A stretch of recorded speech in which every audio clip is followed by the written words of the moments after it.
What happens when Hollywood's most respected actress meets a talk show host who thinks he can push anyone around? What you're about to hear will shock you.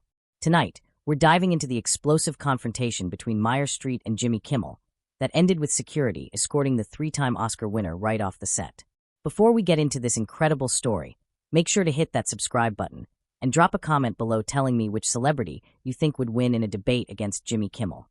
It was supposed to be a routine promotional appearance. Meryl Streep had agreed to appear on Jimmy Kimmel Live to discuss her latest film, a powerful drama about media manipulation and the responsibility of journalists. The irony of what was about to unfold would not be lost on anyone who witnessed it. As Meryl walked onto the stage that evening, the audience erupted in their usual enthusiastic applause. She waved graciously, her trademark warm smile lighting up her face as she settled into the guest chair across from Jimmy. The cameras rolled, the audience quieted, and Jimmy launched into what seemed like standard late-night banter. "So, Meryl, it's great to have you back on the show," Jimmy said, his familiar grin spreading across his face. "I have to ask, in your new movie, you play a journalist who refuses to back down from powerful people. Is that something you relate to personally?" Meryl shifted slightly in her chair, her expression thoughtful. "Well, Jimmy, I think anyone in the public eye has moments where they have to decide whether to speak truth or stay silent. It's about having the courage to stand by your principles, even when it's uncomfortable." Jimmy's grin widened, but there was something different about it now, something that made the atmosphere in the studio shift almost imperceptibly. "That's interesting, because I've heard you have some pretty strong opinions about certain political figures. Care to share those with our audience tonight?" The question hung in the air like a challenge. Meryl's posture straightened, and her voice took on a more measured tone. "Jimmy, I'm here to talk about my film and the important themes it explores. I'd prefer to keep the focus on the work."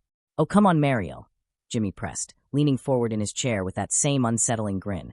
"Our audience loves it when celebrities get political. Don't you think you owe it to them to share your thoughts? After all, you've never been shy about your opinions before." There was something in Jimmy's tone that suggested this wasn't going to be the friendly interview Meryl had expected. The studio audience seemed to sense the tension too, their energy shifting from excitement to something more uncomfortable. "I think there's a difference between having opinions and using someone's promotional appearance as a platform to put them on the spot," Meryl replied, her voice remaining calm, but with a steel edge that anyone familiar with her dramatic range would recognize. "I came here tonight to discuss a film that explores the ethics of media responsibility. Perhaps we should focus on that." Jimmy chuckled, but it wasn't his usual warm laugh. "Media responsibility? That's rich, coming from someone who lectures people from award show stages. Tell me, Meryl, do you think celebrities should stick to entertaining, or do you believe you have a right to influence political discourse?" The question was clearly designed to corner her, and Meryl recognized it immediately. Her years of experience dealing with difficult directors and challenging roles had taught her how to handle confrontation. But this felt different. This felt personal. "I believe every citizen has the right to express their views," she said carefully. "But I also believe in choosing the appropriate time and place for those discussions. A promotional interview about a film that explores journalistic integrity might not be the best venue for the kind of ambush you seem to be attempting." The word ambush seemed to hit Jimmy like a slap. His grin faltered for just a moment before returning, but now it looked more like a grimace. "Ambush? That's a pretty strong word, Meryl. I'm just asking questions. Isn't that what journalists do? I thought you'd appreciate that, given your new movie. There's a difference between asking questions and trying to create controversy for entertainment value." Meryl shot back, her voice still controlled, but with an unmistakable sharpness. "Good journalists ask questions to inform and enlighten. They don't set traps for their guests." The studio had gone remarkably quiet. Even the production crew, usually bustling with activity during commercial breaks, seemed frozen in place. Jimmy's expression was hardening, his media-trained friendliness beginning to crack around the edges. "You know what, Meryl?" Jimmy said, his voice taking on a colder tone. "Maybe you're right. Maybe we should talk about your movie. Tell us about this character you play, this crusading journalist. Is she based on anyone in particular? Someone who thinks they're morally superior to everyone else?"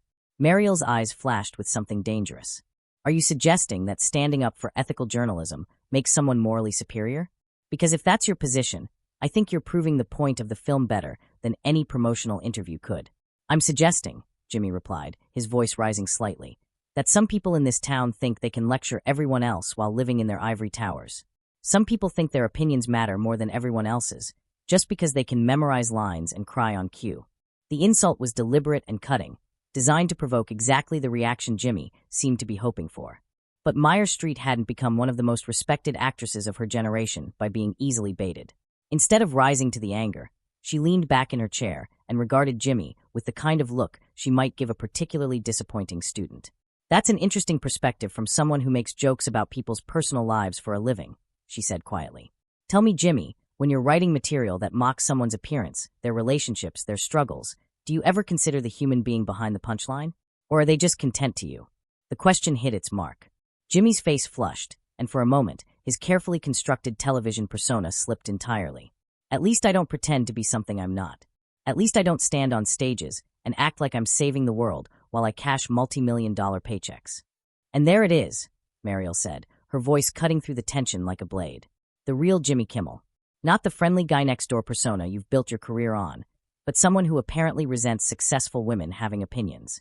Someone who thinks that making money somehow disqualifies a person from caring about important issues." The accusation landed like a bomb in the studio. Jimmy's face went from flushed to pale in seconds, his mouth opening and closing as he struggled to find a response that wouldn't make things worse. But Meryl wasn't finished. "You want to talk about resentment?" Jimmy finally managed to sputter, his voice cracking slightly. "You come on my show, act like you're too good to answer simple questions, and then you have the nerve to psychoanalyze me on national television?" Meryl remained unnaturally calm, which seemed to infuriate Jimmy even more. "I'm not psychoanalyzing you, Jimmy. I'm responding to your behavior. You invited me here under the pretense of discussing my work, then immediately tried to corner me into making political statements you could turn into sound bites. When I declined to play along, you became hostile. That's not analysis, that's observation. Hostile." Jimmy's voice was getting louder now, his professional composure completely abandoned. "You're the one who started throwing around accusations about ambushes and media responsibility. You're the one who decided to turn this into some kind of lecture about ethics." "Because that's what my film is about," Meryl replied, her voice never wavering from its measured tone. "You could have asked about the research I did for the role, the directors I worked with, the technical challenges of the production. Instead, you chose to make this personal. The question is why?" Jimmy leaned forward aggressively, his hands gripping the edge of his desk. "You know what your problem is, Meryl? You think being a good actress makes you a good person. You think because you can make people cry in a movie theater, that gives you the moral authority to tell everyone else how to live their lives." "I've never told anyone how to live their lives," Meryl responded evenly. "But I will defend my right to have opinions, just like any other citizen. The difference is, when you disagree with my opinions, you have a television show you can use to attack me. When I disagree with yours, I have to sit here and take it with a smile." The studio audience was completely silent now, watching this train wreck unfold with horrified fascination. Several crew members had stopped what they were doing entirely, sensing that they were witnessing something that would be talked about for years to come. Jimmy's laugh was bitter and harsh. "Oh, poor Meryl Streep, the victim of mean old Jimmy Kimmel. Do you hear yourself right now? You're one of the most powerful people in Hollywood, and you're sitting here acting like you're being oppressed because someone dared to ask. You, tough questions, tough questions?" Meryal's eyebrows rose slightly, the first crack in her composed facade. "Is that what you call what you've been doing? Because from where I'm sitting, it looks more like a tantrum from someone who's upset that his guest won't perform on command." "Perform on command?" Jimmy's voice hit a higher pitch, his face now genuinely red with anger. "You're an actress, Meryl. Performing is literally your job, and right now you're giving a masterclass in playing the victim." Meryal's expression hardened, and for the first time since the interview began, her voice carried a dangerous edge. "You know what, Jimmy? You're absolutely right. I am an actress, and as an actress, I can recognize bad acting when I see it. Your whole nice guy persona, this friendly late-night host character you play, it's all performance, and frankly, it's not a very convincing one." The insult hung in the air, like a sword waiting to fall. Jimmy's mouth fell open, his face cycling through several different expressions as he processed what she just said. When he finally found his voice, it was low and venomous. "At least I don't hide behind fake tears and pretend it's art. At least I don't manipulate people's emotions for profit and then act like I'm doing them a favor." "Fake tears?" Meryal's voice was deadly quiet now. "Is that what you think acting is? Manipulation for profit? That's a fascinating perspective from someone whose entire career is built on making fun of people who can't fight back." "People who can't fight back?" Jimmy shot to his feet, his chair rolling backward. "You're fighting back pretty well right now, aren't you? In fact, you seem to be enjoying this. Is this what you do, Meryl? Come on shows and create drama so people will talk about your movies." Meryl stood up as well, her posture radiating controlled fury. "No, Jimmy. This is what I do when someone tries to ambush me on television and then gets angry when I don't cooperate. This is what I do when someone mistakes their platform for power and their audience for validation. My audience?" Jimmy gestured wildly toward the silent crowd. These people came here to be entertained, not to watch you give a master class in condescension. They came here to laugh, not to be lectured by someone who thinks she's better than everyone else. I have never said I'm better than anyone, Meryl replied, her voice rising for the first time. But I am better than this. I'm better than sitting here while you try to tear me down for your audience's amusement. And if you had any integrity as a host, you'd be better than this too. Jimmy's face went white, then red, then white again. His hands were shaking slightly as he pointed at her. Integrity? You want to talk about integrity? You come on my show, insult me, insult my audience, insult everything I have worked for, and then you talk about integrity. I insulted your behavior, not you, Meryl corrected sharply. There's a difference, though I understand why you might not see it. When someone's behavior is consistently problematic, it becomes hard to separate the person from the pattern. Consistently problematic? Jimmy's voice cracked again. Lady, you don't know anything about me. You don't know what I've worked for, what I've sacrificed, what I've built. You sit in your mansion in the hills and judge people like me who actually connect with real Americans. Meryl's laugh was sharp and humorless. Real Americans? Is that what you call the people who watch you mock celebrities and politicians every night? Because I've met real Americans, Jimmy. I've worked with them, learned from them, been inspired by them, and most of them have more class than what you're displaying right now. The comparison hit Jimmy like a physical blow. His entire body tensed, and when he spoke, his voice was barely controlled rage. Class? You want to talk about class? Classy people don't come on someone else's show and act like they own the place. Classy people don't lecture their hosts about ethics and integrity. Classy people also don't try to humiliate their guests for ratings, Meryl shot back. They don't use their platform to settle personal scores or work out their own insecurities. But apparently we have different definitions of class. Jimmy stepped around his desk, moving closer to Meryl's chair. The studio security team, who had been watching nervously from the sidelines, began to shift their positions. You know what your problem is, Meryl? You've been surrounded by yes-men for so long, you've forgotten what it's like to be challenged. You've forgotten what it's like to be treated like a normal person instead of Hollywood royalty. And you've apparently forgotten what it's like to treat people with basic respect, Meryl countered, not backing down despite Jimmy's aggressive posture. You've been hiding behind comedy for so long, you think cruelty is just another punchline. Cruelty. Jimmy's voice was getting dangerously loud now. I'll show you cruelty. How about we talk about all the little people you've stepped on to get where you are? How about we discuss the assistants you've fired, the crew members you've ignored, Stop. Meryl's voice cut through his rant like ice. Just stop. You don't know what you're talking about, and you're embarrassing yourself. This isn't comedy anymore, Jimmy. This isn't entertainment. This is just sad. The word sad seemed to break something fundamental in Jimmy Kimmel. His face contorted with rage, and for a moment the veneer of television professionalism that had been cracking throughout the interview finally shattered completely. Sad, he screamed, his voice echoing through the stunned studio. You think I'm sad? I've built something here, something real. I connect with people every single night. I make them laugh. I make them feel better about their lives. What do? You pretend to be other people for money and act like it makes you important. Meryl stood perfectly still, watching Jimmy's meltdown with the clinical detachment of someone observing a case study. Jimmy, you're proving my point better than I ever could. Look at yourself right now. Look at how you're behaving in front of your audience, your crew, your cameras. Is this the person you want them to see? Don't you dare, Jimmy hissed, jabbing a finger in her direction. Don't you dare try to therapist me. You're not my mother. You're not my friend. You're just another entitled celebrity who thinks she can waltz onto my stage and tell me how to do my job. I'm not telling you how to do your job, Meryl replied calmly. I'm questioning whether what you're doing right now can even be called a job. Because from where I'm standing, it looks more like a public breakdown. Jimmy's hands were visibly shaking now, his entire body radiating fury. A breakdown? A breakdown? The only thing breaking down here is your little act. The composed, dignified Meryl Streep routine. Well, guess what, Your Majesty? You're not in one of your precious art films now. This is real life, and in real life, actions have consequences. Yes, they do, Meryl agreed quietly. And the consequence of your actions tonight is that everyone watching will see exactly who you really are when the cameras are rolling and you think you have power over someone. Power. Jimmy laughed maniacally. You want to see power? I have the power to end this interview right now. I have the power to make sure everyone knows what kind of person you really are. I have the power to. To what?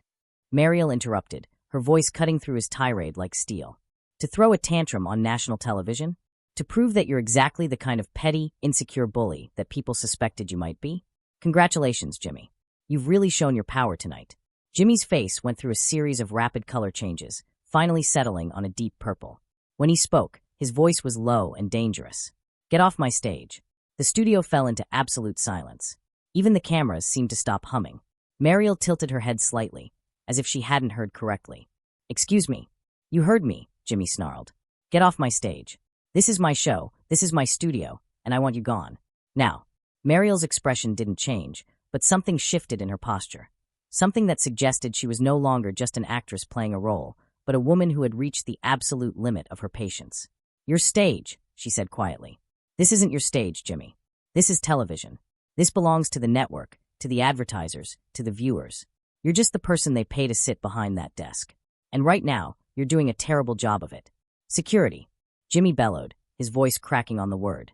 "I want her removed from my studio immediately. I want her escorted out of here right now." Several large men in dark suits began moving toward the stage area, their faces professionally neutral, but their discomfort obvious. This was clearly not a situation they had been trained for, and their hesitation showed. Meryl watched them approach with the same calm composure she had maintained throughout the entire ordeal. "Are you seriously having me removed from a television studio because I wouldn't let you bully me? Because I called out your unprofessional behavior? This is your solution." "My solution," Jimmy spat, "is to remove toxic people from my environment. My solution is to not let entitled celebrities think they can come on my show and disrespect me, my audience, and everything I've worked for." "Toxic." Meryl's voice carried a note of genuine amazement. "Jimmy, I came here to talk about a movie. You're the one who turned this into a political ambush. You're the one who made personal attacks. You're the one who's been screaming and carrying on like a child. And I'm the toxic one." The security guards had reached the stage now, but they seemed uncertain about how to proceed. Removing a guest from a talk show, especially one of Meryl Streep's stature, was not something that happened every day. They looked between Jimmy and Meryl, clearly hoping someone would defuse the situation. Jimmy noticed their hesitation, and his rage seemed to intensify. "Did I stutter? I said, remove her from my studio. She's trespassing. She's disrupting my show.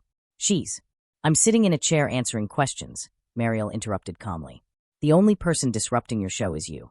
The only person making a scene is you. The only person who's going to regret this tomorrow morning is you. I'll never regret getting rid of a pretentious, condescending, self-righteous." "Jimmy." Meryl's voice cut through his rant with surgical precision. "Stop talking. You're embarrassing yourself. You're embarrassing your show. And you're embarrassing everyone who works for you. Look around. Look at your audience. Look at your crew. Do you see admiration? Do you see support? Or do you see people who are horrified by what you've become tonight?" Jimmy's head swiveled around the studio, taking in the faces of his audience, his production team, his band. What he saw there seemed to drain some of the fight out of him, but it also seemed to make him more desperate. "Get her out," he said to the security guards, his voice now weak. "Please, just get her out of here." Meryl stood up slowly, gathering her purse with deliberate dignity. "I'll save you the trouble," she said, her voice carrying clearly through the silent studio. "I wouldn't stay on this stage another minute if you paid me. But I want everyone here to remember what they witnessed tonight. They saw a professional woman come here to do her job. And they saw a man in power try to humiliate her when she wouldn't play along with his games." She turned to face the audience directly, ignoring Jimmy completely. "You saw someone use their platform not to entertain or inform, but to attack. You saw someone confuse having a microphone with having authority. And you saw what happens when someone like that gets challenged by someone who refuses to be intimidated. Are you finished?" Jimmy asked weakly, his earlier fury now replaced by something that looked almost like defeat. Meryl looked at him for a long moment, and when she spoke, her voice was almost pitying. "I'm finished, Jimmy. The question is, are you? Because after tonight, after everyone sees how you behave when you don't get your way, I think a lot of people are going to be asking themselves whether they want to watch someone who treats guests like this." She walked toward the exit with perfect posture, her head held high. As she reached the edge of the stage, she turned back one final time. "Good luck explaining this to your bosses tomorrow," she said quietly. Then she was gone, leaving Jimmy standing alone on his stage, facing a silent audience and a crew of people who looked like they wished they could disappear. The cameras kept rolling, capturing every second of Jimmy's humiliation, every moment of his realization that he had just made the biggest mistake of his career. And somewhere in the control room, a producer was already on the phone, trying to figure out how to salvage what was left of the show. But it was too late. The damage was done, and everyone knew it. So, what do you think? Could any other celebrity have handled Jimmy Kimmel's attack as masterfully as Meryl Streep did that night? Drop your thoughts in the comments below, and don't forget to subscribe for more shocking celebrity stories that you won't hear anywhere else.